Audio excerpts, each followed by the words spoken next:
ॐ अज्ञानतिमिरान्धस्य ज्ञानाञ्जनशलाकया चक्षुरुन्मीलितं येन तस्मै श्रीगुरुवे नमः। श्रीचैतन्यमनोभीष्टं स्थापितं येन भूतले स्वयं रूपकदा मह्यं ददाति स्वपदान्तिकं। वन्देऽहं श्रीगुरुं श्रीयुतपदकमलं श्रीगुरून् वैष्णवांश्च श्रीरूपं साग्रजातं सहगणरघुनाथान्वितं तं सजीवं साद्वैतं सावधूतं परिजनसहितं कृष्णचैतन्यदेवं श्रीराधाकृष्णपादान् सहगणललिता श्रीविशाखान्वितांश्च।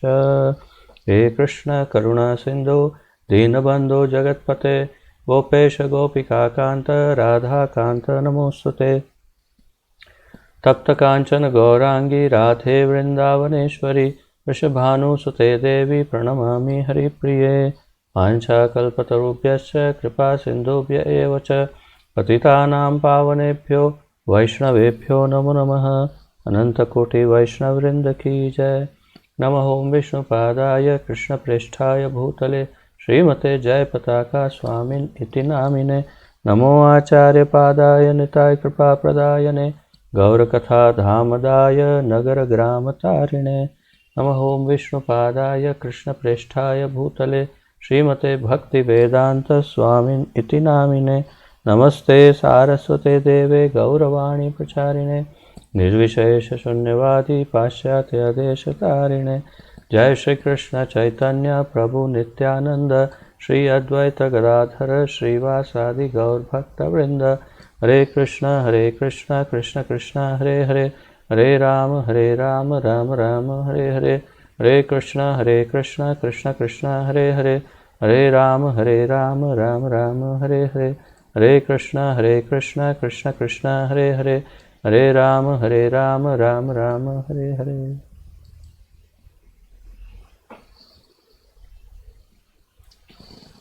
आप सबका स्वागत है इस ज्ञान यज्ञ में, जिसके अंतर्गत जैसा कि आप जानते हैं हम श्री ईशोपनिषद का अध्ययन कर रहे हैं और इस अध्ययन में हम 13 मंत्रों का अध्ययन संपन्न कर चुके हैं और आज 14वें मंत्र का अध्ययन आरंभ करेंगे।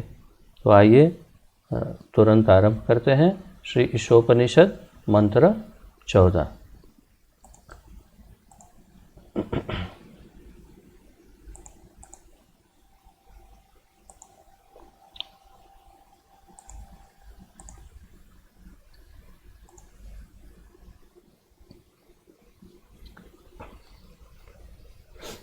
संभूतिं च विनाशं च यस्तद्वेदो भयं सह विनाशेन मृत्युतीर्त्वा संभूत्यामृतमश्नुते।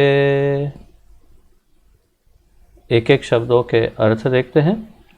संभूतिम, शाश्वत भगवान को, उनके दिव्य नाम रूप लीलाओं तथा गुणों को, साज सामान को, उनके काम की विविधता आदि को। इतना बड़ा अनुवाद एक शब्द का, संभूतिम का ये अनुवाद था, अर्थात भगवान को। च तथा विनाशम, देवताओं, मनुष्यों, पशुओं इत्यादि की क्षणिक भौतिक अभिव्यक्ति तथा उनके मिथ्या नामों, यश इत्यादि को हो। विनाशम का इतना बड़ा अनुवाद, अर्थात जो भी नश्वर है उन सब का। च भी, यह जो, तत् वह, वेद जानता है, उभयम दोनों को, सह सहित, विनाशेन विनाशशील से, मृत्युम मृत्यु को, तीर्त्वा पार करके, संभूत्या भगवान के शाश्वत राज्य में, अमृतम अमरता, अश्नुते भोगता है। अनुवाद देखते हैं।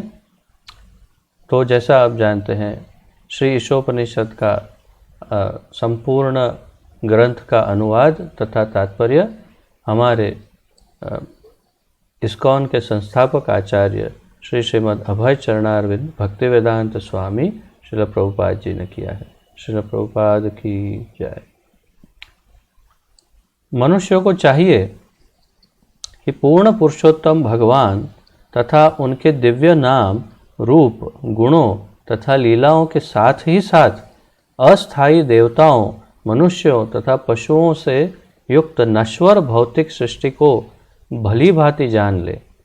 जब मनुष्य इन्हें जान लेता है तो वह मृत्यु एवं अनित्य दृश्य जगत को पार कर लेता है और भगवान के शाश्वत राज्य में आनंद तथा ज्ञान का शाश्वत जीवन भोगता है। तो अनुवाद फिर से गहराई से देखते हैं। उससे पूर्व श्लोक को देखते हैं। संभूतिम च विनाशम च यस्तद वेदो भयम सह विनाशेन मृत्यु तीर्त्वा संभूत्या अमृतम अश्नुते। तो इस श्लोक का अर्थ है मनुष्य को ये चाहिए कि पूर्ण पुरुषोत्तम भगवान तथा उनके जो भगवान, पूर्ण पुरुषोत्तम भगवान कहने से शायद व्यक्ति समझ ना पाए, इसलिए प्रभुपाद जी इसे विस्तारित करते हैं इस अनुवाद को।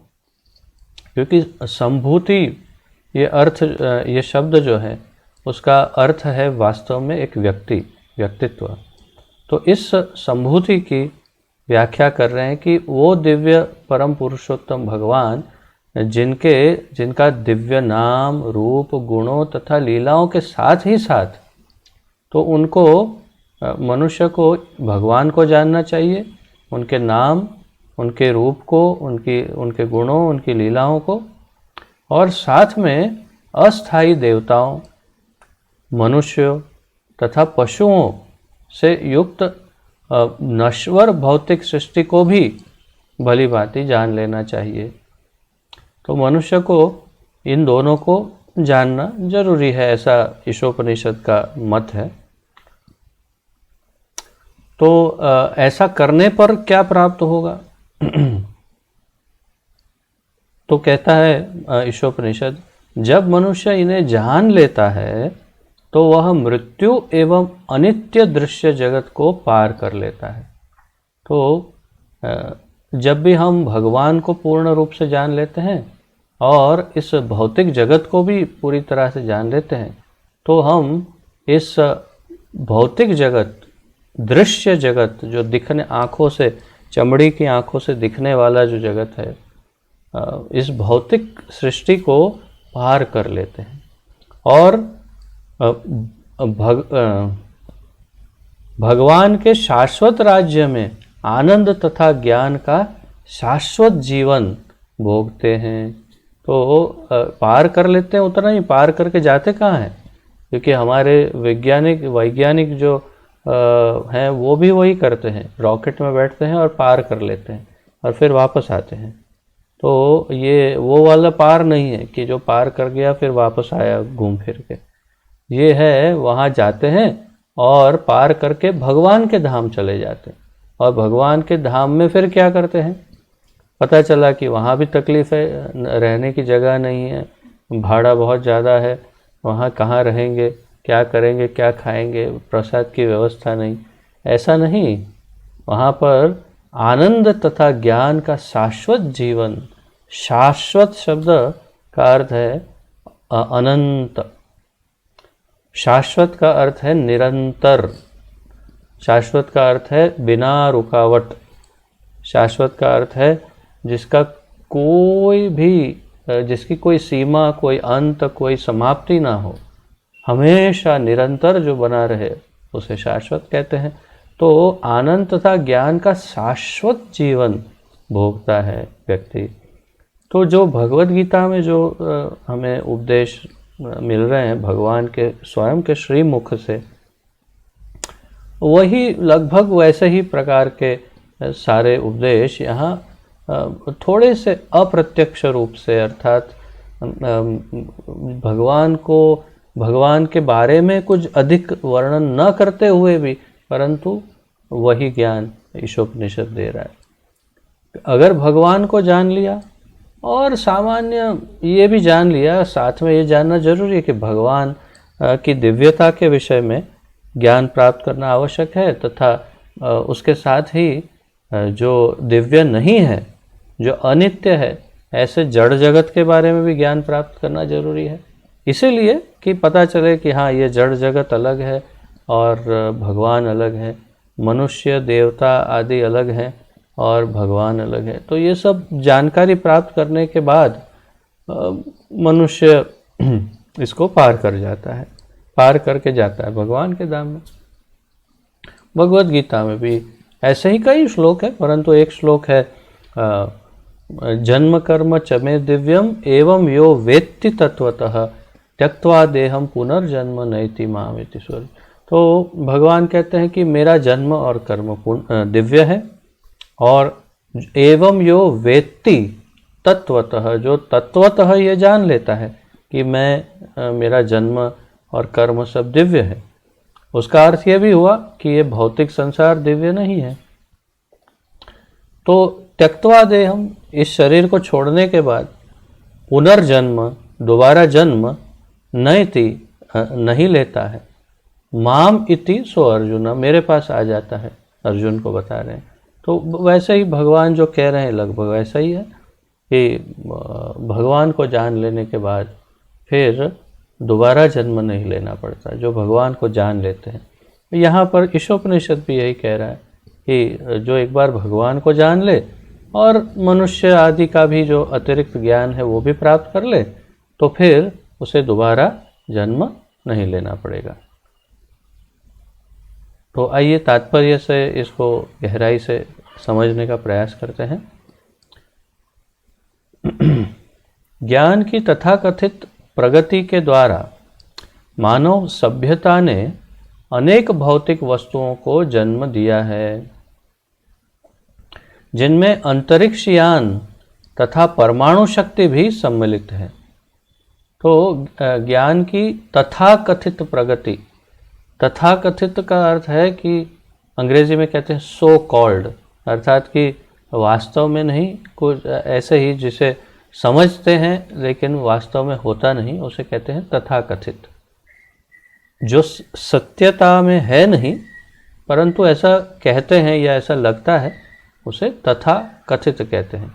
तो ज्ञान की तथाकथित प्रगति अर्थात कि लगता है कि बहुत प्रगति हो गई परंतु वास्तव में प्रगति है नहीं। अभी बताएंगे प्रभुपाद जी क्यों प्रगति नहीं। तो प्रगति के द्वारा मानव सभ्यता ने अनेक भौतिक वस्तुओं को जन्म दिया है। तो हमने हमारी जो आधुनिकता है, वैज्ञानिक आधुनिकता, उससे हमने कई चीज़ों को जन्म दिया, जैसे अंतरिक्ष यान, परमाणु बम आदि। फिर भी वह अर्थात कि ये जो आधुनिक विज्ञान है, तो फिर भी वह आधुनिक विज्ञान जन्म, जरा, रोग तथा मृत्यु से मुक्ति दिलाने में विफल रही है। जरा सोचिए, ये आधुनिक विज्ञान किस लिए है, क्यों होना चाहिए? अगर ये आधुनिक विज्ञान है, कोई बात नहीं, अच्छी बात है, कुछ अच्छा कर रहे हैं तो ठीक है, परंतु करना क्या चाहिए उसको? विज्ञान की क्या आवश्यकता है? सबसे प्रमुख तो हमारी जो तकलीफें हैं वो दूर करने का उद्देश्य सबसे प्रमुख होना चाहिए विज्ञान का। तो सबसे पहले तो जन्म, चलो जन्म ले लिया, कोई बहुत अच्छी बात, चलो जन्म हो गया। अब जन्म भी सरल नहीं कर पाते, कितनी अंदर कितना कॉम्प्लिकेशन। और आजकल सिजेरियन तो बस ऐसे समझिए कि बिना सिजेरियन तो कोई जन्म ही नहीं ले सकता, ऐसा एक नियम बन गया। प्रकृति में 84 लाख योनियों में केवल मनुष्य को सिजेरियन होता है, बाकी सारे के सारे प्राकृतिक रूप से, और हम मनुष्य भी कुछ 50 वर्ष पूर्व, 100 वर्ष पूर्व सब प्राकृतिक रूप से ही जन्म लेते थे। परंतु अब कोई, न माओं में इतनी शक्ति है, सहन शक्ति, और ये हमारे वैज्ञानिक, ये डॉक्टर आदि हमें बस समझा देते हैं कि ये है प्रगति, इसे प्रगति कहते हैं। नहीं, तो तो जन्म मृत्यु को रोक सकती है। ये वैज्ञानिक जो भी आविष्कार कर रहे हैं, क्या उससे हमारी मृत्यु को रोक पा रहे हैं?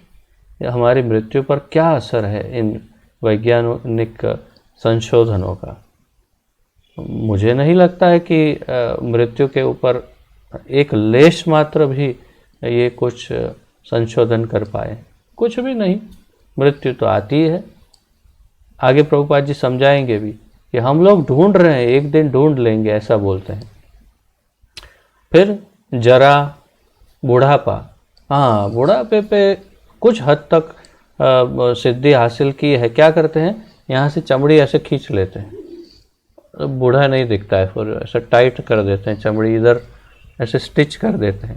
तो जो बूढ़ा व्यक्ति है उसकी जो यहाँ झुर्रियाँ होती हैं, करचली गुजराती में बोलते हैं, वो सब दिखती नहीं है, ऐसे टाइट हो जाता है। और प्लास्टिक सर्जरी करते हैं, कुछ करते हैं, और फिर जब नीचे देखते हैं तो पूरा शरीर बूढ़ा, क्योंकि क्या करेंगे। तो तात्पर्य है कि वास्तव में बुढ़ापे में लेश मात्र, इतना भी कोई अंतर नहीं कर पाता ये विज्ञान। और व्याधि, हमारी जितनी भी आदि भौतिक, आदि दैविक या आध्यात्मिक जो भी व्याधियां हैं, क्लेश, तकलीफ़ें, उन किसी भी तकलीफ़ों में कोई भी तकलीफ़ को ये वैज्ञानिक रोक नहीं पाते। क्या रोक पाते हैं? कौन सी तकलीफ़ों को रोक पाए? तो वास्तव में ये आधुनिकता, ये आधुनिक विज्ञान आदि जो है, वास्तव में कोई अच्छा काम नहीं कर पाया है। और फिर भी जो मूर्ख है सब, हाँ नहीं सही है, आगे बढ़ो आगे बढ़ो। तो प्रभुपाद जी बताते हैं फिर भी वह जन्म, जरा, रोग तथा मृत्यु से मुक्ति दिलाने में विफल रही है।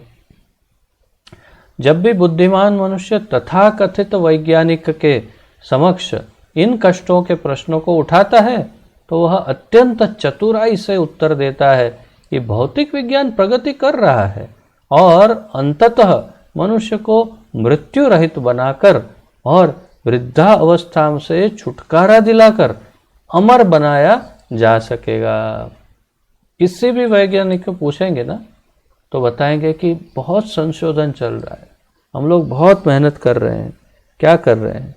अरे सबको एक न एक दिन हम अमर बना देंगे, पूरी मनुष्य जाति अमर हो जाएगी, और फिर सबका बुढ़ापा समाप्त हो जाएगा, कोई बूढ़ा नहीं रहेगा, कोई रोग नहीं रहेगा। हम इतना संशोधन कर रहे हैं, कोई रोग नहीं रहेगा, सारे रोग नष्ट हो जाएंगे।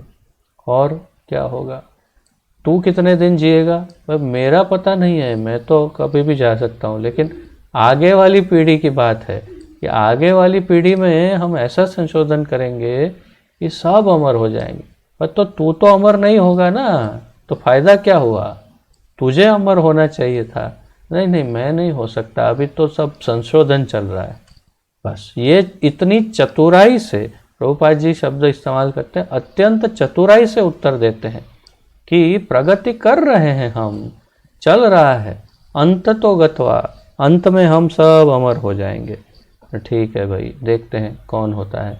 तो इतने वर्षों के संशोधन में, जैसे मैंने अभी अभी बताया, न किसी का बुढ़ापा रोक सका विज्ञान, न किसी की बीमारियां रोक सका, न किसी के मृत्यु को रोक सका, और जन्म को और ज़्यादा कॉम्प्लिकेटेड कर दिया, जैसे मैंने बताया।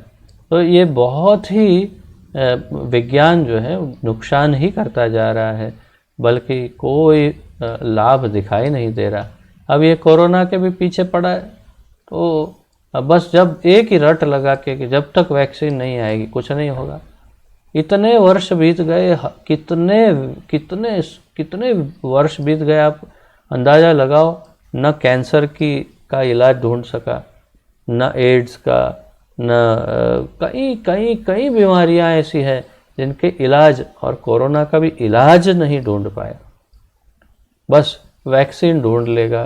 अब वैक्सीन से देखते हैं कितना आरक्षण प्राप्त होता है। इसमें कोई बता 90%, फिर सेकंड फेज में देंगे तो 60% केवल ये गारंटी कि हो सकता है 40% हो भी जाए फिर ऐसा।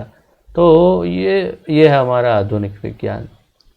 बस चतुराई पूर्वक हमें सतत निरंतर चलता जा रहा है, चलता जा रहा है, चलता जा रहा है, और हम बहुत बुद्धिमान लोग उसी विज्ञान को स्वीकार करते जा रहे हैं, करते जा रहे हैं, करते जा रहे हैं, फायदा कुछ नहीं। तो ये प्रभुपाद जी बता रहे हैं।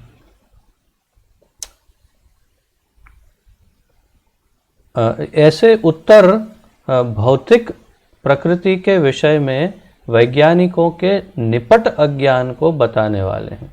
तो जो ऐसा उत्तर देते हैं कि हम एक दिन सबको अमर कर देंगे, तो ये सब बिल्कुल जो संपूर्ण रूप से आध्यात्मिक रूप से शून्य जो है, आध्यात्मिक ज्ञान शून्य, अर्थात आध्यात्मिक ज्ञान कुछ भी नहीं, जो बुद्धिहीन व्यक्ति है संपूर्ण रूप से केवल वही ऐसी बात कर सकता है कि हम एक दिन मनुष्य को अमर बना देंगे।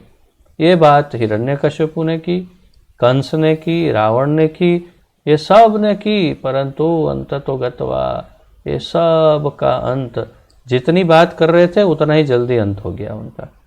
तो बूढ़े भी नहीं हो पाए बेचारे, उससे पहले ही सब समाप्त हो गए।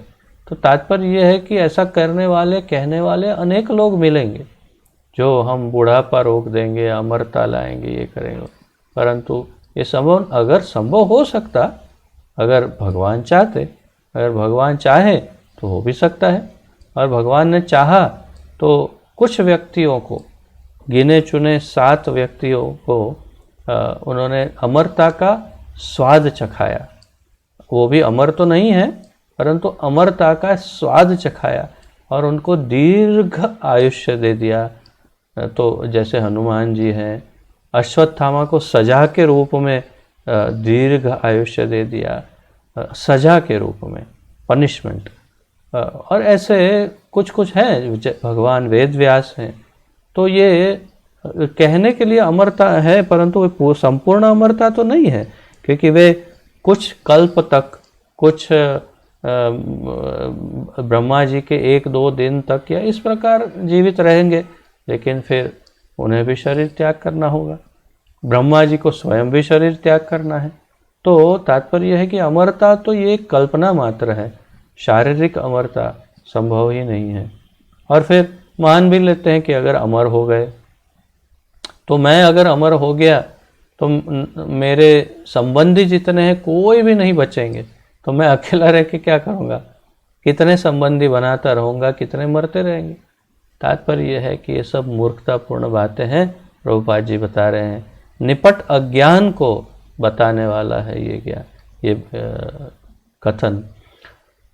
भौतिक प्रकृति के अंतर्गत प्रत्येक जीव कठोर भौतिक नियमों के अधीन है और उसे अस्तित्व की 6 अवस्थाओं में से गुजरना होता है। तो प्रत्येक जीव को भौतिक जगत में 6 अवस्थाओं में से गुजरना है। कौन सी? जन्म, वृद्धि, पालन, उपोत्पादन, क्षय तथा अंततो गत्वा मृत्यु। तो जन्म हुआ, फिर विकास हुआ, वृद्धि हुई, बड़ा हुआ, धीरे धीरे बड़ा होना, फिर पालन अर्थात कुछ समय तक उसी अवस्था में रहा, फिर उपोत्पादन अर्थात वो भी दूसरों को उत्पत्ति में लगता है, उसके बाद क्षय, धीरे धीरे शरीर का क्षय, नाश, और अंततो गत्वा मृत्यु। ये 6 अवस्थाओं में से प्रत्येक जीव को भौतिक नियमों के अधीन उसे गुजरना ही पड़ता है। प्रकृति के संपर्क में आने वाला कोई भी व्यक्ति इन 6 नियमों से परे नहीं रह सकता। अतएव चाहे देवता, मनुष्य, पशु या वृक्ष या कोई भी हो, वह भौतिक जगत में सदा जीवित नहीं रह सकता। जीवन की अवधि, आयु योनियों के अनुसार भिन्न भिन्न होती है और सबकी आयु भी एक जैसी नहीं है। और हमारे इस भौतिक संसार में ही और आध्यात्मिक संसार के साथ, अर्थात आध्यात्मिक संसार तो नहीं परंतु भौतिक जगत में अन्य ग्रहों या अन्य लोकों के साथ अगर तुलना करें तो भी सबकी आयु और अवधि अलग है। अभी थोड़ा सा विस्तार से यहाँ प्रभुपाद जी बता रहे हैं। इस भौतिक ब्रह्मांड में जीवों में प्रधान ब्रह्मा जी लाखों वर्षों तक जीवित रहते हैं, जबकि एक सूक्ष्म कीटाणु केवल कुछ ही घंटे जिंदा रहता है। जैसे कि कोरोना वायरस कहीं पर चिपका हो तो 3 से 5 घंटे ऐसा कुछ वो अपने आप अकेला जीवित रहता है। कुछ वस्तुओं पे 12 घंटे से 24 घंटे वो जीवित रहता है। कुछ वस्तुओं पे, पदार्थों पे 72 घंटे जीवित रह सकता है, परंतु फिर उसकी मृत्यु है। और इसी प्रकार कुछ पशु 10 वर्ष, कुछ 15 वर्ष, कुछ 20 वर्ष, कुछ 50 वर्ष, कुछ 100 वर्ष, हम मनुष्य, ये सब की आयु अलग अलग है। ऐसे ब्रह्मा देवी देवताओं की आयु अलग है। ब्रह्मा जी की आयु सबसे लंबी है इस भौतिक संसार के अंदर, परंतु इनकी भी मृत्यु है। उनकी गणना के अनुसार वे केवल 100 वर्ष जीते। जैसे हमको लगता है कि हमने 100 वर्ष बिताए, ऐसे उनको भी वैसा ही लगता है कि मैंने 100 वर्ष बिताए, परंतु उनका एक दिन हमारे कितने 43 करोड़ वर्ष के बराबर है, राइट? 43 करोड़ ईयर्स। तो हाँ, एक दिन ब्रह्मा जी का। तो ये असंभव लगता है हमें, कैसे समझ सकते हैं हम इतना लंबा समय ये कैसे हो सकता है? परंतु उनको ऐसे ही लगता है कि जैसे हमने एक दिन बिताया और हमको समय समझ नहीं आता, वैसे ही उनको भी लगता है कि हाँ, मैंने एक दिन बिता दिया, परंतु उनका एक दिन हमारे लिए इतना बड़ा है। और वैसे ही हो सकता है कि हमारा एक दिन कुछ कीटाणुओं के लिए बहुत ही लंबा समय हो, उसमें कितने कीटाणु कितनी बार जीवित और मृत होते होंगे।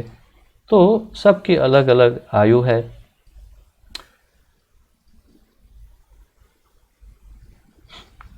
इस जगत में कोई शाश्वत नहीं है, अर्थात हमेशा नहीं जीवित रहेगा। इस जगत में वस्तुएं विशेष स्थितियों में उत्पन्न होती हैं या पैदा की जाती हैं। वे कुछ काल तक रहती है और यदि वे बनी रहती है तो बढ़ती है, उत्पत्ति करती है, क्रमशः क्षीण होती है और अंत में लुप्त हो जाती है। तो वही जो मैंने पहले बताया, ऊपर प्रभुपाद जी जैसे बता रहे हैं कि जन्म होता है, फिर विकास होता है, फिर थोड़े समय उसी स्थिति में बने रहता है, फिर वो भी किसी और को उत्पन्न करता है, फिर क्षय उसका क्या कहते हैं, उसका नाश होना आरंभ होता है, और फिर धीरे धीरे धीरे अंततोगत्वा संपूर्ण विनाश होता है।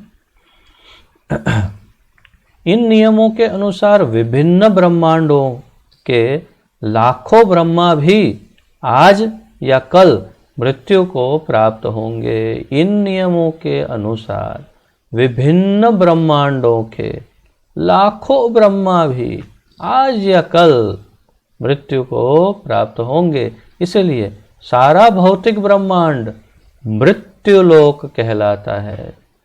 सारे भौतिक ब्रह्मांडों को, सबको, पूरी भौतिक सृष्टि को मृत्युलोक कहते हैं कि सबकी मृत्यु है, सबकी अनिवार्य है, सबकी मृत्यु।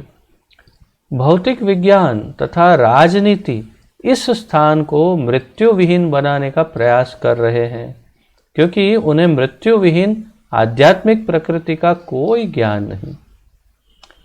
परंतु प्रभुपाद जी ये कहने का प्रयास कर रहे हैं, ये इंगित कर रहे हैं कि वास्तव में अमरता जैसी वस्तु है। ऐसा नहीं कि अमरता नहीं, परंतु ये अमरता इस भौतिक संसार में नहीं है, अमरता आध्यात्मिक जगत में है। अर्थात हम तो ऐसे ही अमर हैं क्योंकि हम जीवात्मा हैं, हम न कभी जन्मे थे न कभी मरेंगे। परंतु जब हम आध्यात्मिक जगत में भगवान के सानिध्य में रहेंगे, तब फिर हम वास्तव में अमर बन जाएंगे। अर्थात कि कभी फिर कोई ऐसा समय ही नहीं हो जब हमारा अंत हो। ये हो सकता है। तो इस बात का कोई ज्ञान ही नहीं इन वैज्ञानिकों को और इसीलिए ये ढूंढते रहते हैं कि इस भौतिक जगत में इस चमड़ी वाले मांसपेशियों वाले शरीर से कैसे अमर हुआ जा सकता है। यह तो उस वैदिक साहित्य के प्रति अज्ञान है जो प्रौढ़ दिव्य अनुभव के आधार पर पुष्ट ज्ञान से पूर्ण है। दुर्भाग्यवश आधुनिक मनुष्य वेदों, पुराणों तथा अन्य शास्त्रों से ज्ञान प्राप्त करने में रुचि नहीं रखता है। तो दुर्भाग्यवश आधुनिक मनुष्य को इतना ज्ञान ही नहीं और इतनी बुद्धि ही नहीं, इतनी समझ ही नहीं, इतनी जागृति ही नहीं है, चेतना ही उसकी बहुत ही डल, अर्थात अंग्रेजी में जैसे कहते हैं मंद है। मंदा सुमंद मतयो मंद भाग्या उपद्रता, मंद है कि वो आध्यात्मिक चेतना के प्रति कुछ विचारे, ऐसी बुद्धि ही नहीं उसमें। और इसलिए दुर्भाग्यवश आधुनिक मनुष्य वेदों, पुराणों तथा अन्य शास्त्रों से ज्ञान प्राप्त करने में कोई रुचि नहीं रखता। किसी को भी कहिए, आजकल तो बस एक ही जवाब देते हैं। किसी को पूछेंगे कि आपने शास्त्र पढ़े, वेद पढ़े, भगवत गीता आदि पढ़ी, तो जवाब एक बहुत तुरंत जवाब देते हैं, क्या? अरे शास्त्र भी तो मनुष्य ने ही लिखे हैं, ये जवाब देते हैं। अब बताइए कैसे इनको समझाएं कि वेद अपौरुषेय है, भगवान स्वयं ही वेदों की रचना करते हैं। ये सब कैसे समझाने में वो सुनने वाले हैं नहीं, परंतु फिर भी हमें प्रयास करना चाहिए उन सबको समझाने के लिए। अब प्रभुपाद जी यहाँ विष्णु पुराण का एक उदाहरण प्रस्तुत कर रहे हैं। कह रहे हैं विष्णु पुराण 6ठे स्कंद के 7वें अध्याय का 61वां श्लोक, विष्णु पुराण 6.7.61 से हमें निम्नलिखित जानकारी मिलती है। विष्णु शक्ति परा प्रोक्ता क्षेत्रज्ञाख्या तथा परा अविद्या कर्म संज्ञा न्या तृतीया शक्तिरिष्यते। पूर्ण पुरुषोत्तम भगवान विष्णु की विभिन्न शक्तियां हैं। ये परा तथा अपरा कहलाती है। जीव परा शक्ति में आता है। भौतिक शक्ति जिसमें हम अधुना फंसे हुए हैं वह अपरा शक्ति है। इस शक्ति से भौतिक सृष्टि संभव होती है। यह शक्ति जीव को अविद्या से आच्छादित कर लेती है और उसे सकाम कर्म करने के लिए प्रेरित करती है। फिर भी भगवान की पराशक्ति का एक और भाग है जो इस भौतिक अपराशक्ति तथा जीवों से भिन्न है। इस पराशक्ति से भगवान का शाश्वत या अमर निवास बना है। तो यहाँ पर विष्णु पुराण में इस मंत्र में, इस श्लोक में भगवान की शक्ति परा तथा अपरा, इन दोनों शक्तियों के बारे में वर्णन किया है। और तीसरी शक्ति तृतीया, जो तीसरी शक्ति है, जो परा अपरा दोनों से थोड़ी सी ऊपर, अर्थात परा में ही और ऊपर की शक्ति है, उसकी जो रचना है और उसका जो कार्य है उसके बारे में कहा। ये सब हम ब्रह्म संहिता में बड़े विस्तार के साथ इसका अध्ययन कर चुके हैं। आप लोगों में से जिसने भी ब्रह्म संहिता का अध्ययन किया हो उनको ये स्मरण होगा।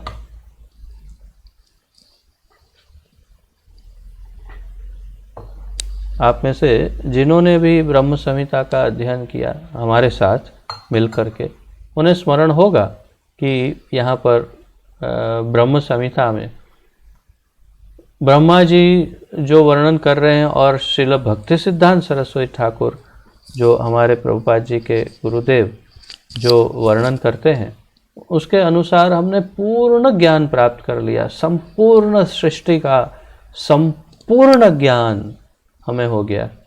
गोलोक चार्ट में भी हमने देखा सब अध्ययन किया तो सब ये ज्ञान मिल गया।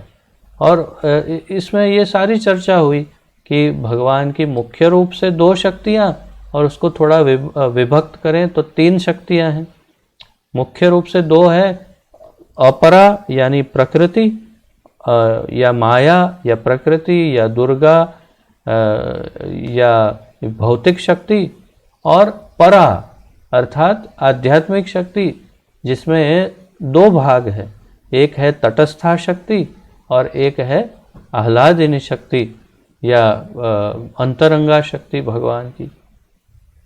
तो यहाँ पर इस श्लोक में या यहाँ इस वर्णन में प्रभुपाद जी बताते हैं कि हम तटस्था शक्ति हैं, पराशक्ति तो है, परंतु हमसे ऊपर जो शक्ति है वो पराशक्ति अर्थात अंतरंगा या भगवान की आह्लादिनी शक्ति जो है चित्त शक्ति, वो चित्त शक्ति से आध्यात्मिक जगत का निर्माण होता है।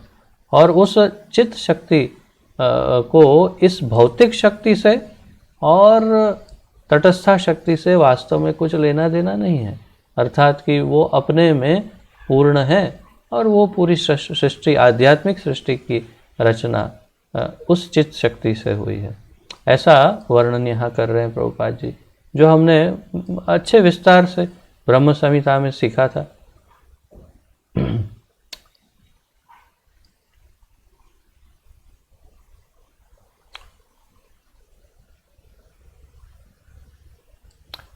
आगे बताते हैं, इसकी पुष्टि भगवद गीता 8वें अध्याय के 20वें श्लोक में हुई है। तो भगवद गीता के 8वें अध्याय के 20वें श्लोक में उस पराशक्ति के बारे में, अंतरंगा या चित्त शक्ति जो है भगवान की, जो दिव्य है, उस शक्ति का वर्णन है। परस्तस्मात्तु भावोऽन्यो अव्यक्तो अव्यक्तात् सनातनः यः स सर्वेषु भूतेषु नश्यत्सु न विनश्यति। परस्तस्मात्तु भाव अन्यो अन्यः अव्यक्तात् सनातनः यः सः सर्वेषु भूतेषु नश्यत्सु न विनश्यति। तो सारे भौतिक लोक ऊर्ध्व, अधः तथा मध्य, इसको आगे पढ़ने से पहले मैं आपको इसका अनुवाद बताता हूँ, जो भगवद गीता में प्रभुपाद जी ने लिखा है, वो पहले पढ़ते हैं, उसके पश्चात प्रभुपाद जी यहाँ क्या कह रहे हैं वो देखते हैं। तो प्रभुपाद जी इस श्लोक का अनुवाद करते हैं भगवद गीता में, इसके अतिरिक्त एक अन्य अव्यक्त प्रकृति है, अर्थात इस प्रकृति के अतिरिक्त, इसके अलावा और एक अव्यक्त प्रकृति, अव्यक्त अर्थात जो हम नहीं देख सकते, ऐसी प्रकृति है जो शाश्वत है और इस व्यक्त तथा अव्यक्त पदार्थ से परे है। और वो शाश्वत है अर्थात कभी नाश नहीं होता, और इस व्यक्त अर्थात दिखने वाली और अव्यक्त पदार्थ अर्थात जैसे आवाज है, सुगंध है, ऐसे प्रकाश है, तो कुछ कुछ चीज़ें अव्यक्त जो दिखते नहीं परंतु है, ऐसे पदार्थ तो है ही फिर भी, तो ऐसे व्यक्त और अव्यक्त दोनों पदार्थ से ऊपर है। यह परा श्रेष्ठ और कभी नाश न होने वाली है ये शक्ति। जब इस संसार का सब कुछ लय हो जाता है तब भी उसका नाश नहीं होता, भगवान कहते हैं। जब सब संसार नाश हो जाता है तो उसका नाश नहीं होता। नश्यत्सु न विनश्यति, भगवान कहते हैं भगवद गीता के 8वें अध्याय के 20वें श्लोक में। ये सीरीज में बहुत अच्छे अच्छे श्लोक हैं। 8वें अध्याय के 16 से लेकर के आप 16, 17, 18 ऐसे ऐसे पढ़ेंगे तो सब बहुत अच्छे जानने योग्य श्लोक हैं। तो प्रभुपाद जी यहाँ कह रहे हैं सारे भौतिक लोक, ऊर्ध्व, अधः तथा मध्य लोक, जिनमें सूर्य, चंद्र तथा शुक्र सम्मिलित हैं, ब्रह्मांड भर में बिखरे हुए हैं। ये सारे लोग ब्रह्मा के जीवन काल तक ही रहते हैं, लेकिन कुछ अधोलोक तो ब्रह्मा के एक दिन की समाप्ति पर नष्ट हो जाते हैं और दूसरे दिन पुनः उत्पन्न होते हैं। ऊर्ध्वलोक में समय की गणना भिन्न रीत से होती है। अनेक उच्चतर लोकों में हमारा एक वर्ष, एक दिन तथा एक रात्रि अर्थात 24 घंटे के बराबर होता है। इन लोकों के काल माप के अनुसार पृथ्वी के चारों युग सत्य, त्रेता, द्वापर तथा कलियुग केवल 12,000 वर्ष तक रहते हैं। यदि इस काल को 1,000 से गुणा किया जाए तो यह ब्रह्मा के एक दिन के तुल्य होगा और ब्रह्मा की एक रात्रि भी इतनी ही होती है। ऐसे दिन रात मिलकर मास तथा वर्ष की सृष्टि करते हैं और ब्रह्मा ऐसे 100 वर्ष तक जीवित रहते हैं। ब्रह्मा के जीवन का अंत होने पर संपूर्ण भौतिक सृष्टि विनष्ट हो जाती है। ये मैंने सामान्य रूप से पूरा पढ़ लिया। अब क्योंकि ये सब चर्चा वास्तव में हम भक्ति वृक्ष के दौरान कर चुके हैं। भक्ति वृक्ष के दौरान मैंने आपका इसका पूरा कैलकुलेशन, पूरा टेबल आपको गणना के साथ समझाया था और उसमें हम सारा कैलकुलेशन देखा था, सारी गणना देखी थी कि हमारे कितने वर्ष का हमारा कौन सा युग है। 17,28,000, फिर क्षमा कीजिए 4,32,000, फिर उसको डबल करते हैं तो 6,64,000 का उतना ही बड़ा, जैसे 4,32,000 कलयुग है तो 6,64,000 का त्रेता युग है, उसमें 4,32,000 और मिला दो तो 12,96,000 वर्ष का द्वापर युग है।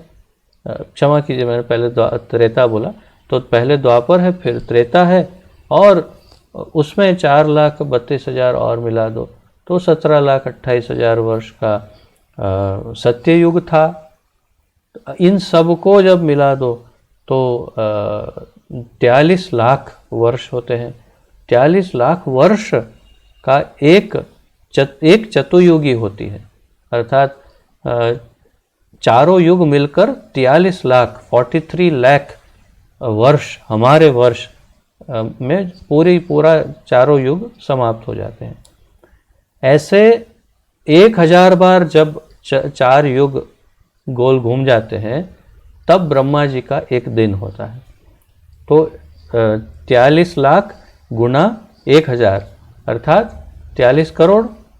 तो उतना बड़ा ब्रह्मा जी का या कितना होता है? Is it 43 crore?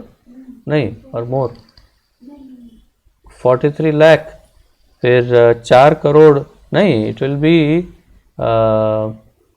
4 अबज 30 करोड़ होगा। उसमें 1,000 मिलाएंगे तो 43 लाख में,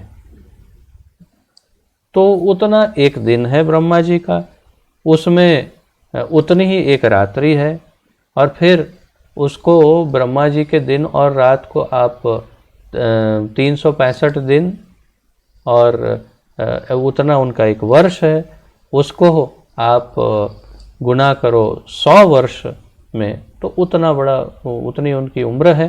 तो हमारे भारतीय गणना के अनुसार 31 नील, ये नील शब्द तो सब लोग जानते भी नहीं, हम लोग करोड़, अरब, खरब ऐसे सब जानते हैं, परंतु नील शब्द तक तो हम गणना भी नहीं जानते। परंतु 31 नील और 40 अरब ऐसा कुछ, इतने वर्ष तक ब्रह्मा जी जीवित रहते हैं, उतनी उनकी पूरे संपूर्ण जीवन की अवधि है, ऐसी कुछ गणना है। तो जो भी हो, और देवताओं के साथ अगर हमारी गणना करें, अन्य देवी देवताओं के, तो हमारा एक वर्ष उनका एक दिन और एक रात अर्थात 24 घंटे होते हैं। अर्थात उनकी गणना के अनुसार यहाँ जैसे बता रहे हैं प्रभुपाद जी कि इन लोगों के काल माप के अनुसार पृथ्वी के चारों युग केवल 12,000 वर्ष तक रहते हैं। अर्थात हमारे जो 43 लाख वर्ष है वो देवी देवताओं के 12,000 वर्ष है। तो इतना गणना में अंतर है, परंतु ब्रह्मा जी के लिए तो कुछ भी नहीं, एक क्षण है। ब्रह्मा जी के लिए बहुत छोटा समय है, देवी देवताओं के लिए 12,000 वर्ष है और हमारे लिए 43 लाख वर्ष है। तो ये अंतर है अलग अलग, सबका समय काल अलग अलग है। और भगवान की माया शक्ति इतनी प्रबल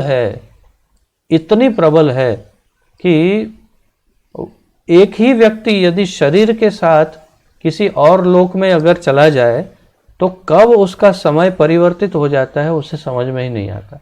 इसके भी कई उदाहरण हैं हमारे शास्त्रों में।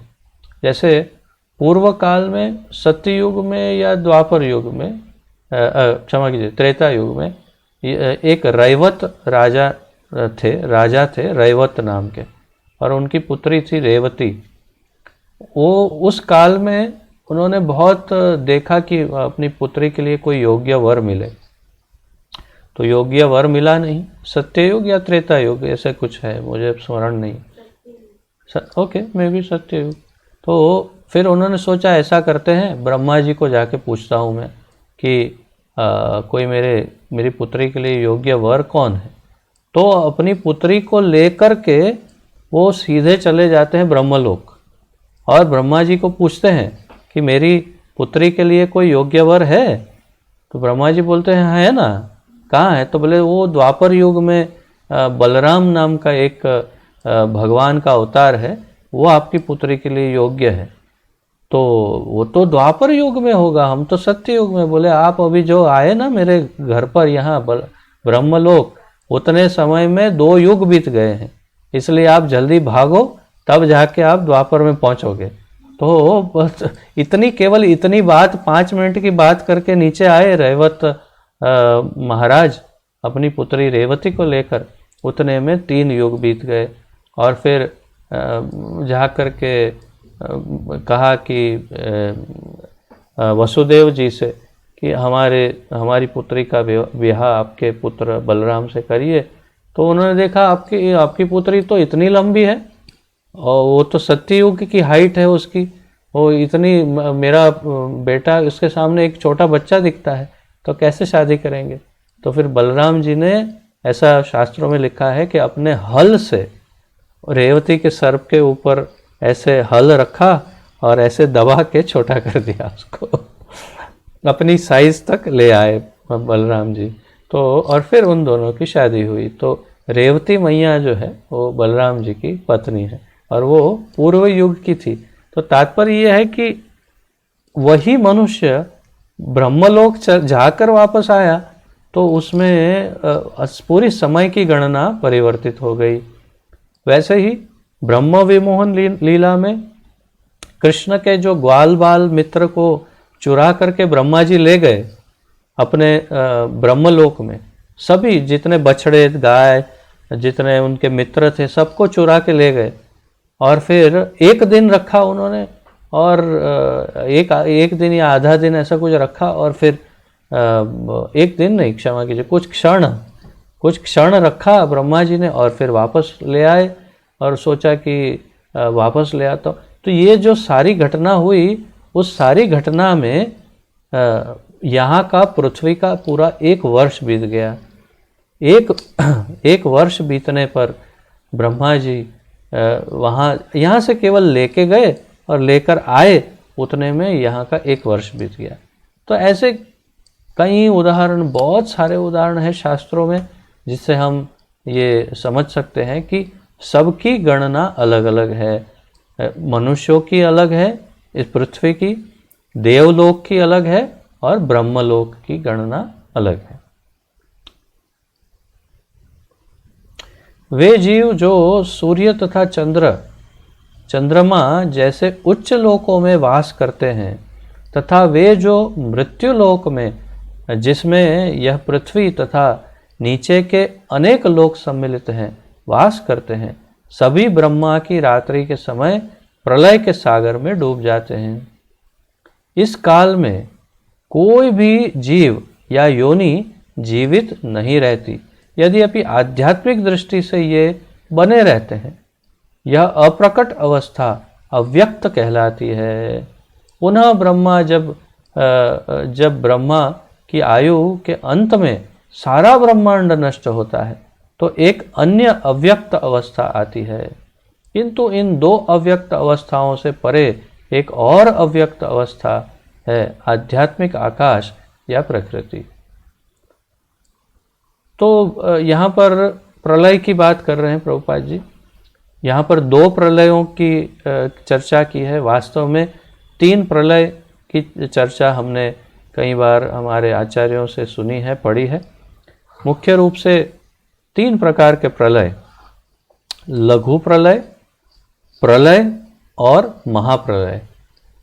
लघु प्रलय अर्थात जब ब्रह्मा जी हमारे चार युगों का अंत आता है, सत्य, त्रेता, द्वापर, कली, फिर नया सत्य युग आरंभ होने वाला होता है। उसके बीच का जो थोड़ा सा समय है, उस समय को लघु प्रलय कहते हैं, क्षमा कीजिए, जिसमें ये युग परिवर्तन होता है, कली से वापस पूरा नया सत्य युग में जाता है।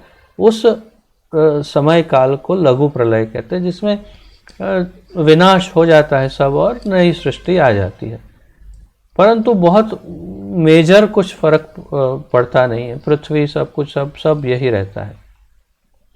फिर होता है प्रलय, अर्थात जब ब्रह्मा जी की रात आती है, अर्थात 1000 चतुर्युगी जब निकल जाती है, तब ब्रह्मा जी की रात्रि को एक प्रलय आता है।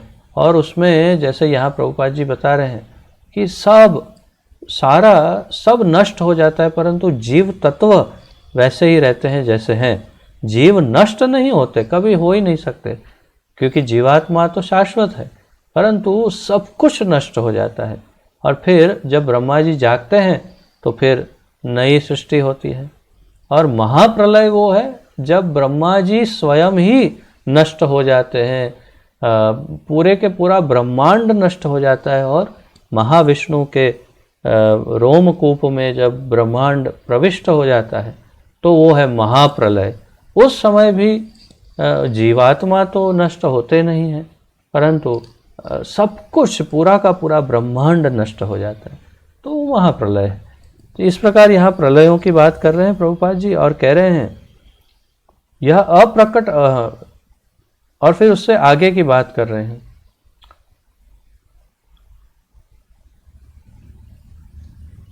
वे जीव जो सूर्य तथा चंद्रमा जैसे उच्च लोकों में वास करते हैं, तथा वे जो मृत्यु लोकों में, जिसमें यह पृथ्वी तथा नीचे के अनेक लोक सम्मिलित है, वास करते हैं, सभी ब्रह्मा की रात्रि के समय प्रलय के सागर में डूब जाते हैं। इस काल में कोई भी जीव या योनि जीवित नहीं रहती। तो कोई सृष्टि, ब्रह्मा की सृष्टि जीवित नहीं रहती। यद्यपि आध्यात्मिक दृष्टि से ये बने रहते हैं, अर्थात कि जीवात्मा तो रहते ही हैं, कभी मरते ही नहीं, मर सकते ही नहीं। न जायते न म्रियते, न जन्म होता है न मृत्यु होती है, जीवित तो रहते ही है, परंतु उनके शरीर सब के नष्ट हो जाते हैं। यह अप्रकट अवस्था अव्यक्त कहलाती है, तो अव्यक्त अवस्था में चले जाते हैं। पुनः जब ब्रह्मा की आयु के अंत में सारा ब्रह्मांड नष्ट होता है तो एक अन्य अव्यक्त अवस्था आती है, तो जो जैसे मैंने कहा महाप्रलय। किंतु इन दो अव्यक्त अवस्थाओं से परे एक और अव्यक्त अवस्था है, आध्यात्मिक आकाश या प्रकृति। अर्थात ये तो भौतिक संसार में ही अव्यक्त और व्यक्त और अव्यक्त अवस्था की बात है कि जब रचना हुई तो सबको शरीर मिले, फिर व्यक्त हो गए। फिर जब प्रलय आया तो सबके शरीर चले गए, फिर अव्यक्त हो गए।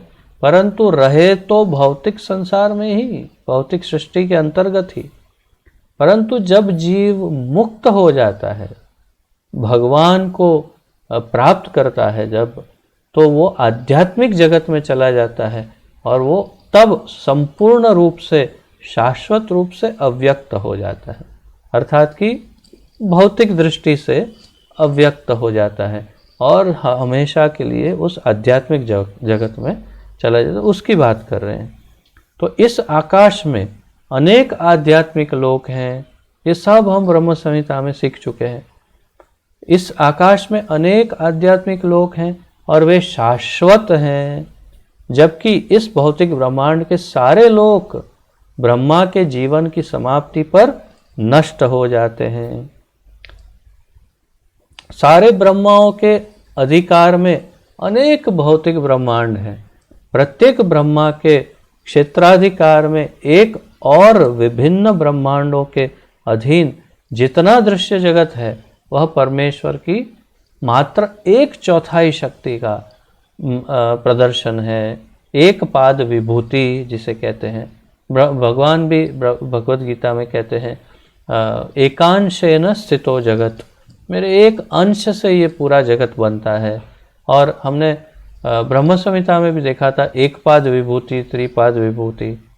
तो यह अपराशक्ति है, ये पूरी अपराशक्ति है जो 1/4 हिस्सा है, और 3/4 हिस्सा है आध्यात्मिक जगत जो पराशक्ति है। तो प्रभुपाद कहते हैं आध्यात्मिक प्रकृति ब्रह्मा के अधिकार क्षेत्र के बाहर है, जो त्रिपाद विभूति भगवान की शक्ति का 3/4 भाग कहलाती है। यह परा प्रकृति है। तो हमने उदाहरण के साथ सीखा था, अगर आपको स्मरण हो तो, कि जैसे एक बांस, बम्बू का एक बांस ले लो, उसको पूरा अंदर से खाली करके उसमें अगर राई के दाने, सरसों, right, mustard seeds, what is that in Hindi, सरसों, जिसे गुजराती में राई कहते हैं, तो वो भर दो पूरा बम्बू के अंदर। उतना एक बम्बू में जितना आता है उतने ब्रह्मांड है। और ऐसे 3 बम्बू भर दो राई से, सरसों से, मस्टर्ड सीड्स से, उतना आध्यात्मिक जगत है, अर्थात उतने वैकुंठ लोक हैं, उससे 3 गुना ज़्यादा। तो वो है त्रिपाद विभूति, और भौतिक संसार है एक पाद विभूति। तो भौतिक संसार केवल एक बम्बू में राई या मस्टर्ड सीड, सरसों भरो, उतना ब्रह्मांड है, और 3 गुना उससे अधिक वैकुंठ जगत है। आध्यात्मिक प्रकृति में निवास करने वाले अधिष्ठाता परम पुरुष भगवान श्री कृष्ण है। आध्यात्मिक जगत, आध्यात्मिक प्रकृति, चित्त शक्ति में, पराशक्ति में निवास करने वाले अधिष्ठाता परम पुरुष भगवान श्री कृष्ण है। भगवान का निवास आध्यात्मिक जगत में है। जैसा कि भगवत गीता के 8वें अध्याय के 22वें श्लोक में पुष्टि की गई है, केवल अनन्य भक्ति द्वारा ही भगवान तक पहुंचा जा सकता है। ज्ञान, पहले 8.22 को देखते हैं, फिर प्रभुपाद जी क्या कहते हैं वो सुनते हैं। 8.22, 8वें अध्याय का 22वां श्लोक है भगवत गीता का, जिसमें भगवान कहते हैं, पुरुषः स परः पार्थ भक्त्या लभस्त्वनन्यया यस्यान्तः स्थानि भूतानि येन सर्वमिदं ततम्। अनुवाद प्रभुपाद जी करते हैं, भगवान जो सबसे महान है, अनन्य भक्ति द्वारा ही प्राप्त किए जा सकते हैं। यद्यपि वे अपने धाम में विराजमान रहते हैं, तो भी वे सर्वव्यापी हैं और उनमें सब कुछ स्थित है। भगवान क्या कहते हैं? भगवान जो सबसे महान है, अनन्य भक्ति द्वारा ही प्राप्त किए जा सकते हैं, कोई अन्य मार्ग से नहीं। यदि अभी वे अपने धाम में रहते हैं तब भी वे सर्वव्यापी है। तो पुरुषः स परः पार्थ, जो पर पुरुष पर ब्रह्म परमेश्वर जो है वो भक्त्या लभस्त्व अन्यया, तो उन्हें केवल भक्ति के द्वारा लभ्य तू अनन्यया, उन्हें किसी अन्य भक्ति के अलावा और किसी रास्ते से प्राप्त नहीं किया जा सकता।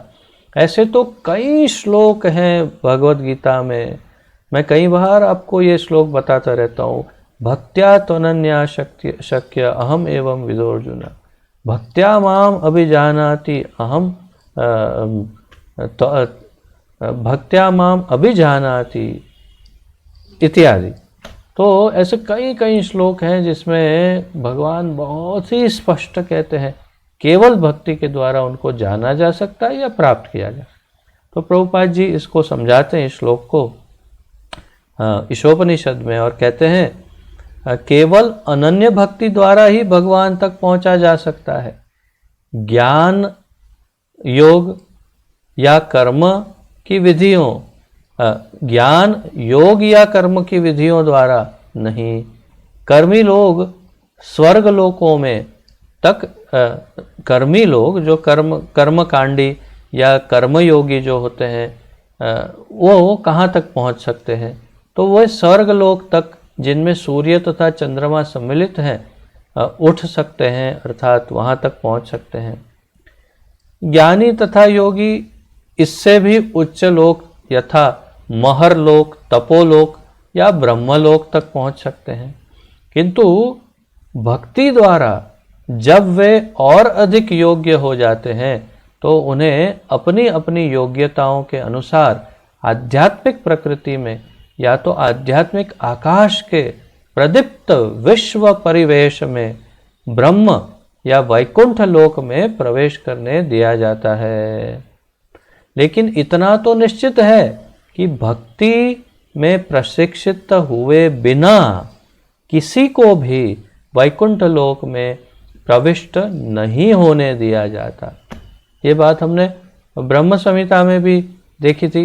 श्रील सिद्धांत सरस्वती ठाकुर स्पष्ट रूप से वर्णित करते हैं।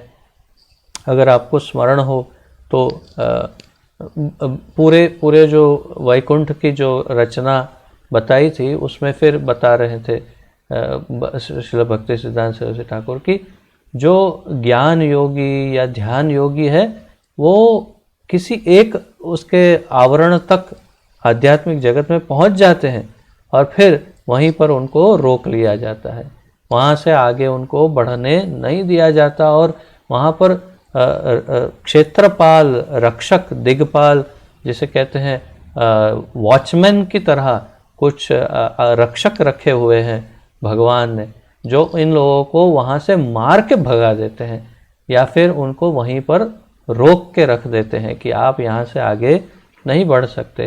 तो अधिक से अधिक वे भगवान के नख को दूर से देख सकते हैं, चरण के नख को, और वापस आ जाते हैं, वहाँ से आगे नहीं बढ़ सकते। वहाँ से आगे केवल भक्त बढ़ सकता है। जो भक्त है वही भगवान के दिव्य जगत वैकुंठ में प्रविष्ट हो सकता है, अन्यथा संभव ही नहीं किसी अन्य मार्ग से। What is the time? 50 है। ओके, सो देखते हैं आज समाप्त हो जाएगा समाप्त, थोड़ा सा अधिक है।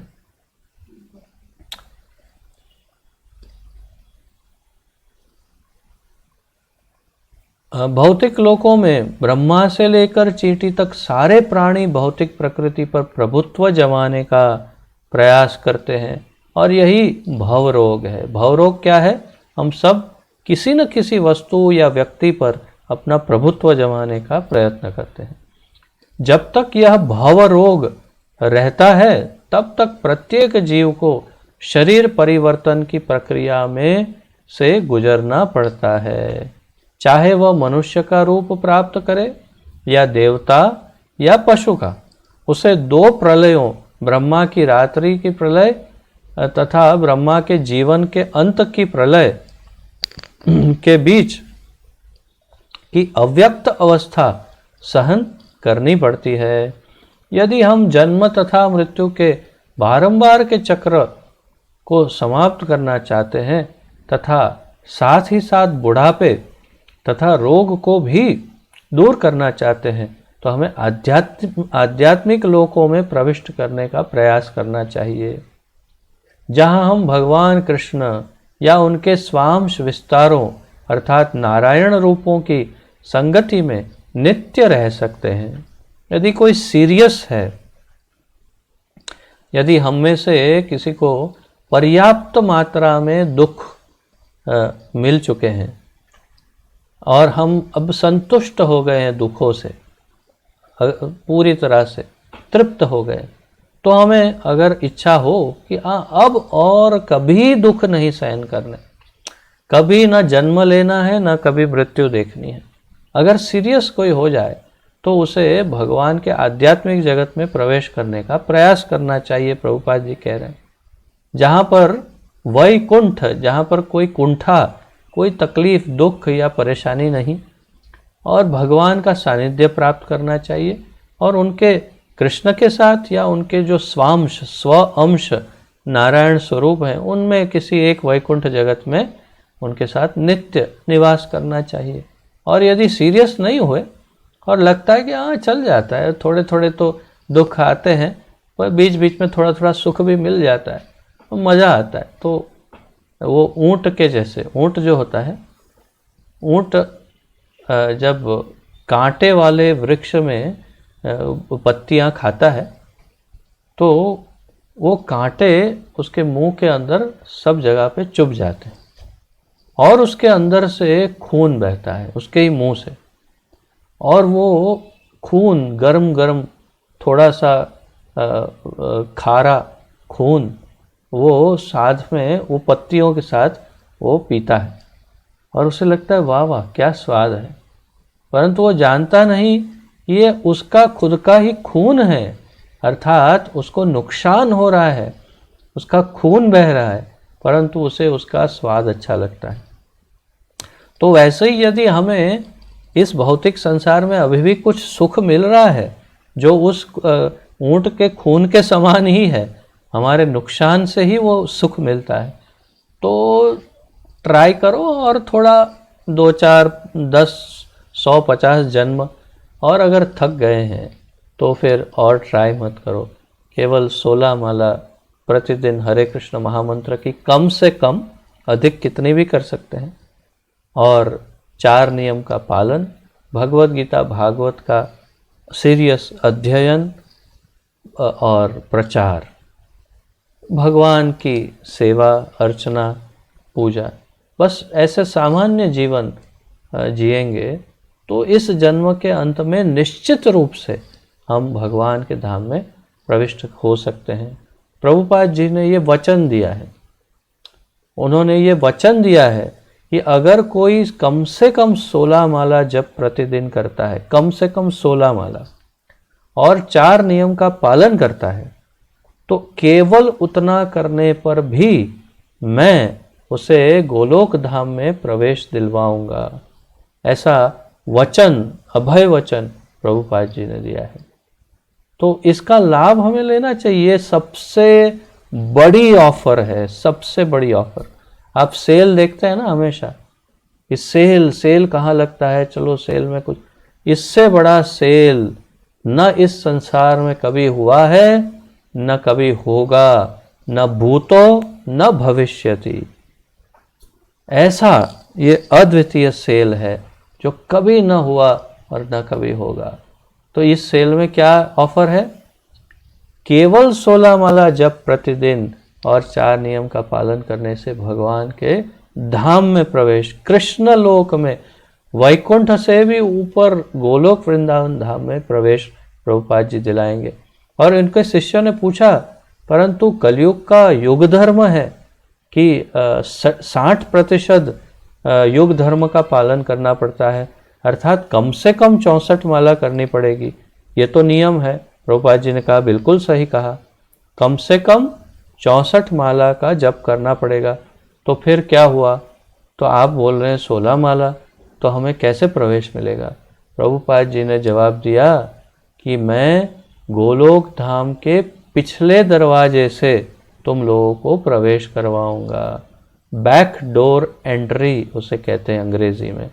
तो अधिकार तो नहीं है हमारा 16 माला में, पर्याप्त नहीं है 16 माला, परंतु प्रभुपाद जी की करुणा से केवल 16 माला जप करके भी वे हमें बैक डोर एंट्री करवाएंगे गोलोक धाम में। ये उन्होंने वचन दिया है, आचार्य का, एक महाभागवत भक्त का अभय वचन है।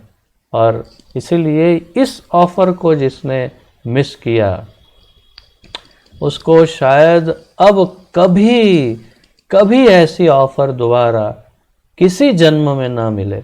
इसलिए इस ऑफर को मत छोड़िए। ये once in millions of lifetimes ऐसी एक ऑफर है कि जो करोड़ों जन्मों में एक बार मिल सकती है, ऐसी ये ऑफर है, इसे मत छोड़िएगा। तो प्रभुपाद जी यही कह रहे हैं कि यदि थक गए हैं तो फिर वापस जाने का प्रबंध करिए, तैयारी करिए। भगवान कृष्ण या उनके पूर्ण अंश इन असंख्य लोकों में से प्रत्येक में प्रभुत्व बनाए हुए हैं, जो एक तथ्य है जिसकी पुष्टि श्रुति मंत्रों में होती है। एको वशी स्वर्गः कृष्ण इद्यः एको अपि सन्बहुधा यो अवभाति सन्बहुधा यो अवभाति। ये गोपाल तापनी उपनिषद का 1.3.21वां मंत्र है। कृष्ण के ऊपर कोई प्रभुत्व नहीं जमा सकता। यह तो बद्ध जीव है जो भौतिक प्रकृति पर प्रभुत्व जमाना चाहता है और उल्टे प्रकृति के नियम को तथा बारंबार जन्म मृत्यु के कष्टों को भोगता है। भगवान यहाँ पर धर्म की पुनर्स्थापना करने के लिए आते हैं और मूल सिद्धांत तो यह है कि उनकी शरण में जाने के लिए मनोभाव को विकसित करना होता है। भगवद गीता में 18.66 ये श्लोक तो अब तक आप सबको स्मरण हो गया होगा। सर्वधर्मान परित्यज्य माम एकम शरणम व्रज अहम त्वाम सर्व पापेभ्यो मोक्षयिष्यामि मा शुचः।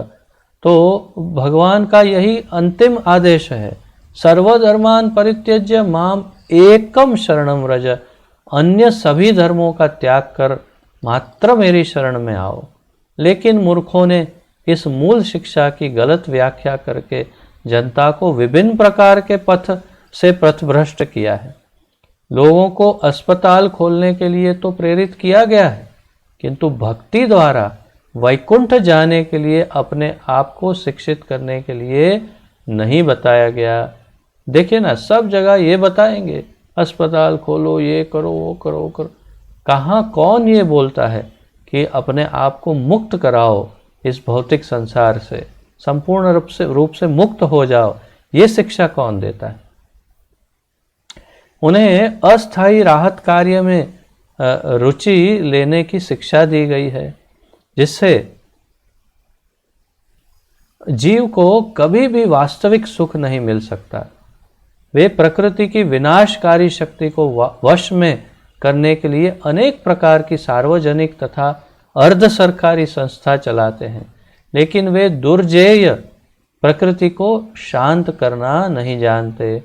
अनेक लोगों को भगवत गीता का महान पंडित प्रचारित किया जाता है, लेकिन वे गीता के उस संदेश पर ध्यान नहीं देते जिससे भौतिक प्रकृति को शांत किया जा सकता है।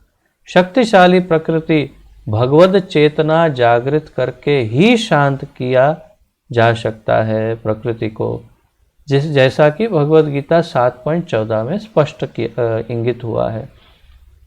7.14 भी आप लोगों को अब तक स्मरण हो गया होगा। दैवी एषा गुणमयी मम माया दुरत्यया मामेव ये प्रपद्यन्ते मायाम एताम तरन्ति ते। केवल जो मेरी शरण में आता है वही इस माया को पार कर सकता है, भगवान कहते हैं।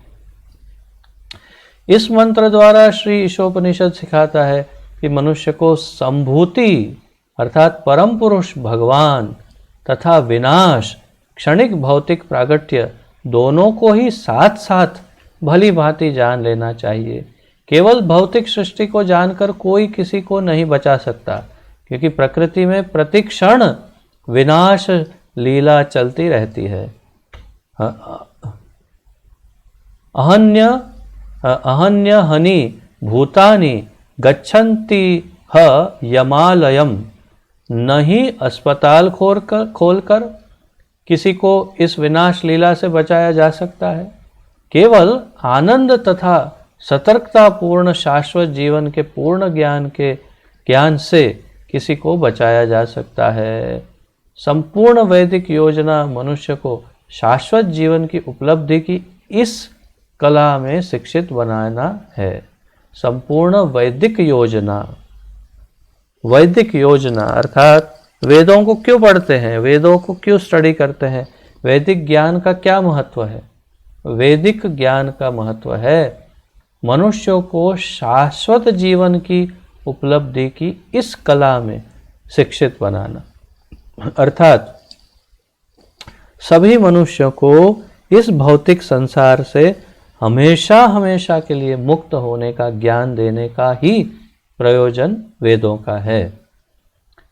लोग प्रायः इंद्रिय तृप्ति पर आधारित क्षणिक आकर्षक वस्तुओं द्वारा भ्रमित हो जाते हैं, लेकिन इंद्रिय विषयों के प्रति की जाने वाली सेवा पथभ्रष्ट करने वाली तथा नीचे गिराने वाली है। अतएव हमें अपने आप को तथा अपने संगी को सही ढंग से बचाना चाहिए। आपको तथा संगी को, अपने आप को तथा परिवारजनों को, मित्रों को, सबको बचाना चाहिए। सत्य को चाहने या न चाहने का प्रश्न नहीं है, वह तो है ही। यदि हम बारंबार होने वाले जन्म मृत्यु के चक्र से बचना चाहते हैं तो हमें भगवान की भक्ति ग्रहण करनी चाहिए। इसमें कोई समझौता नहीं हो सकता, क्योंकि यह तो अनिवार्यता का विषय है। ये अनिवार्य है, कोई इसका पर्यायी नहीं, कोई दूसरा उपाय नहीं, कोई रास्ता दूसरा नहीं है, कोई दूसरा रास्ता नहीं है। केवल एक ही रास्ता है और वो है भगवान की भक्ति, अगर मुक्त होना है तो ये था मंत्र 14। तो मंत्र 15 को हम परसों सोमवार को इसका अध्ययन करेंगे। आज के इस मंत्र और इस विषय में किसी का यदि कोई प्रश्न या उत्कंठा आदि कुछ है तो प्रस्तुत कर सकते हैं। किसी का कोई प्रश्न या सुझाव सुधार कुछ प्रस्तुत करना चाहते हैं तो प्रस्तुत कर सकते हैं।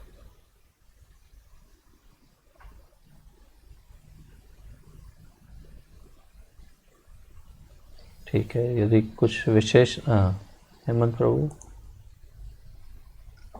कृष्ण प्रभु जी, धन्यवाद प्रणाम। प्रभु जी, जैसे हर बार सुनते हैं ये मुक्ति का जो है वो बात जी ने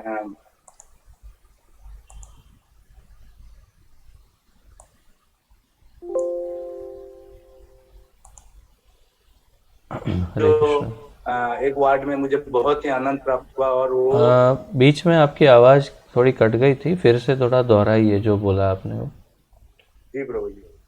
प्रभु जी, जैसे हर क्लास में मैं सुनता हूँ, हर क्लास नहीं तो कोई क्लास में सुनता हूँ जो प्रभुपाद जी ने बोला है, जो 16 माला जप 4 नियमों का पालन, शास्त्रों का अध्ययन और पुरुषार्थम, ये सब कंटिन्यू करने से गोलोक धाम प्राप्ति निश्चित है। जी लेकिन मुझे भक्ति रसामृत सिंधु में जो एक वर्ड आपने बोले थे, वो मुझे बहुत ही पसंद आया और वो मुझे हर जन्म में इच्छा है जो ओनली भगवान जी की नाम प्रचार करो और मुक्ति का भक्त जो होता है वो मुक्ति का सोचता ही नहीं है। तो वो मुझे बहुत पसंद है। और बम्बो सहिता में एक वर्ड आपने बताए थे जो हाँ, हमें इतना ज्ञान की जरूरत नहीं है बाबा, तो हम भगवान जी की भक्ति करें और मुक्ति प्राप्त ऐसे ही हो जाएगी। बिल्कुल बिल्कुल बिल्कुल, ये मैं आपकी बात से संपूर्ण सहमत हूँ, एकदम 100%, 100%। ये बहुत अच्छी बात आपने स्मरण कर ली है, बहुत ही महत्वपूर्ण पॉइंट आपने स्मरण कर लिया है। ये बिल्कुल सही कहा आपने, और ये सच में बहुत महत्वपूर्ण पॉइंट था कि आपके पास हमेशा 2 चॉइस रहती है, या तो सब ज्ञान प्राप्त करो, या ये कितने ही जन्मों ले लो और सारा ज्ञान प्राप्त करो, और फिर अंत में ये सोचो कि वासुदेव सर्वमिति बहुनाम जन्मनाम अंते ज्ञानवान माम, और फिर बाद में सोचो कि वासुदेव सर्व। और दूसरा ऑप्शन ये है, ज्ञान को छोड़ो, क्या करना है सब ज्ञान, बस केवल भगवान की भक्ति करो, उनको प्रसन्न करो और अपने आप को मुक्त करो इस भव संसार से। ये बाकी सब टेक्निकल ज्ञान लेके क्या करना है कि क्या है क्या नहीं है, क्या हुआ किधर कैसे क्या रचना है क्या नहीं है, ये सब ज्ञान लेकर हमें क्या करना है भाई। जिसकी ये सब सृष्टि है वो चला रहा है, अच्छे से चला रहा है, हमें तो बुलाया नहीं उसने कि भाई आओ अब उसमें कुछ हेल्प करो, ये टेक्निकल हेल्प चाहिए आपकी, तो हम क्यों ये सब पचड़े में पड़े। ये सब छोड़ो, वो जानकारी थोड़ी थोड़ी मिल गई बहुत हो गया, बस केवल शुद्ध भक्ति के द्वारा अपने आप को भी मुक्त करो और भगवान को प्रसन्न करो। यही ध्याय एक बुद्धिमान व्यक्ति का होता है। वो इस ज्ञान को इतना इतना जान करके थोड़ा थोड़ा बस इसे छोड़ देता है कि अब बस नहीं चाहिए ज़्यादा। बहुनाम क्यों, बहुनाम जन्म नाम क्यों, बहुत सारे जन्म लेने ही क्यों हैं, लेना ही नहीं है, ये एक ही जन्म में वासुदेव सर्वमिति समझ गए और हो गया। तो बहुत महत्वपूर्ण बात आपने स्मरण कर ली है, उसे ही पकड़ के रखिए, बहुत ज़्यादा टेक्निकल नॉलेज की ज़रूरत नहीं है, क्या सृष्टि है क्या है ये है वो है। तो जी और एक बात कहना चाहूँगा, अगर हम सब जैसे आप जैसे गुरु मिला है तो ये तो हम प्रतिज्ञा ले सकते हैं, जो भगवान जी भले उनकी विचार में जो भी करे, हम ऐसे प्रतिज्ञा तो ले सकते हैं जो जुग जुग तक हम मानव जन्म ही पाए और भगवान जी के नाम ही प्रचार करते रहे। ये एक जीव का स्वतंत्र चयन हो सकता है, चॉइस। चैतन्य महाप्रभु कहते हैं मम जन्मनि जन्मनीश्वरे भवतात् भक्तिर अहेतुकी त्वयि, तो मुझे जन्मों जन्मांतर तक मुझे जन्म देते रहो और मैं आपकी भक्ति करता रहूं। तो ये चैतन्य महाप्रभु की चॉइस है, उनका चयन है। वैसे हम जीवों को स्वतंत्रता है, हम या तो भगवान की मुक्ति मोक्ष का चयन कर सकते हैं, या मुक्ति सायुज्य सारूप्य सामीप्य साष्टी, ये इसमें से किसी भी एक सालोक्य कोई भी एक मुक्ति प्राप्त कर सकते हैं, या फिर गोलोक धाम में नहीं रहना या उनके मुक्ति नहीं चाहिए तो धरती पर रह कर के बारंबार प्रचार करने आना है, तो वो भी हम भगवान से कह सकते हैं। वो सब हम पर है, हमारी चॉइस है। भगवान को क्या सबसे अधिक प्रिय है या प्रसन्न करता है सबसे ज़्यादा, वो एक बात है, और हम क्या चाहते हैं वो दूसरी बात है। तो मेरा निजी मत, पर्सनल चॉइस, मेरा पर्सनल ओपिनियन ये है, मेरा मत यह है कि जो भगवान को सबसे ज़्यादा प्रिय हो और जो उनको प्रसन्न करे वो हमें करना चाहिए।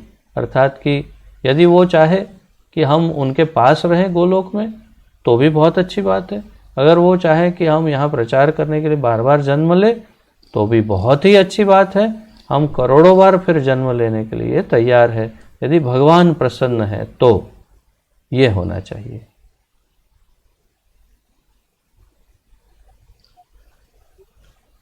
किसी और का कोई अन्य प्रश्न या कुछ और है?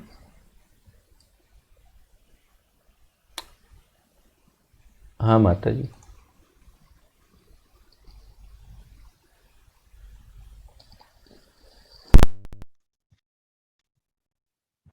हाँ, हम जब दीक्षा लेते हैं तब गुरु महाराज गुरु महाराज का हमको ये मतलब गुरु महाराज बोलते हैं कि हमारी ये जिम्मेदारी है कि आपको यहाँ से मुक्त करा के भगवत धाम में लेके जाएंगे। ऐसा गुरु महाराज मतलब जिम्मेदारी लेते हैं। तो ऐसा मैंने सुना है कि हम जितनी बार जन्म लेंगे फिर गुरु महाराज को भी हमारी जब तक मुक्ति नहीं हो जाती उनको भी हमारा उद्धार करने के लिए जन्म लेना पड़ेगा। ऐसा ऐसा मैंने सुना है। वो सही है क्या? बराबर है वो?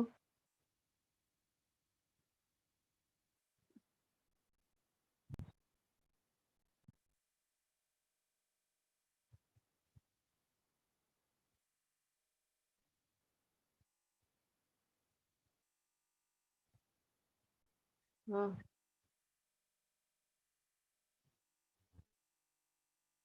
हाँ हाँ। हाँ, तो आ रही है, आ रही है। हम मुक्त हो गए हैं और मुक्ति के बाद की अवस्था की ये बात चर्चा है कि हम मुक्त हो गए और उसके पश्चात हम सोचते हैं कि भगवान चाहते हैं कि हम जाएं धरती पर वापस, तो हम जा सकते हैं ना।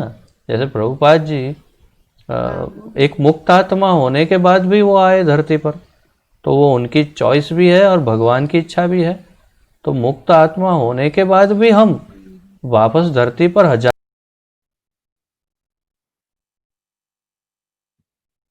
हम भी आ सकते हैं। तो तात्पर्य यह है कि ये कोई बहुत ही बड़ी बात नहीं है। ये मुक्त होने के पश्चात की बात है। परंतु मुक्त होने के पहले यदि हम किसी तरह मुक्त हो ही नहीं सकते तो हम जब तक मुक्त नहीं होते गुरु को यहाँ रहना पड़ता है।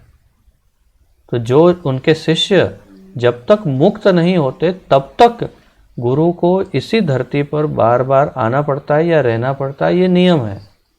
और इसीलिए गुरु महाराज कहते हैं, प्रभुपाद भी कहते थे कि तुम लोग अब इसी जन्म में मुक्त हो जाओ ताकि मैं भी जा सकूं। तुम नहीं मुक्त होगे तो मुझे भी यहीं पर धरती पर रहना पड़ेगा। तो ये है, वापस आने पड़ेगा, रहना पड़ेगा। वापस आना क्यों पड़ेगा? वो तो शरीर छोड़ने के बाद भी यहाँ रह ही सकते हैं ना। उनको कहाँ शरीर की आवश्यकता है? प्रभुपाद जी यहीं है, ही स्टिल हियर, तो उनको शरीर की आवश्यकता तो है नहीं, वो दिव्य रूप से तो है ही। तो तात्पर्य है कि उनको यहीं रह जाना पड़ता है जब तक शिष्य सब मुक्त नहीं होते।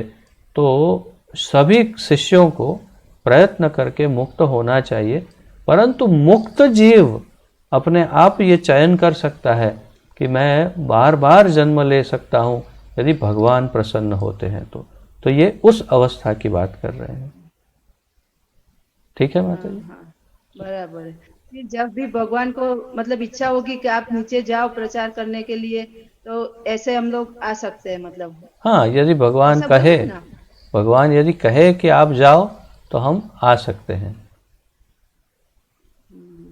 बराबर। ठीक है? हाँ। ठीक है। और किसी का कोई प्रश्न आदि कुछ?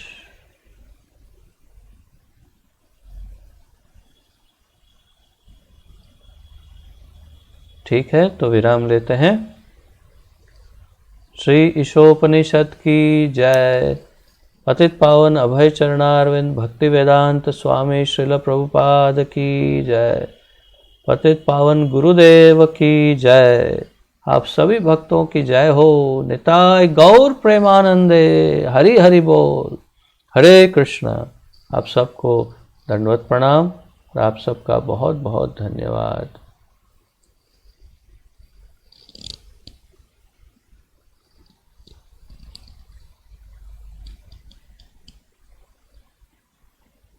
एक क्षण।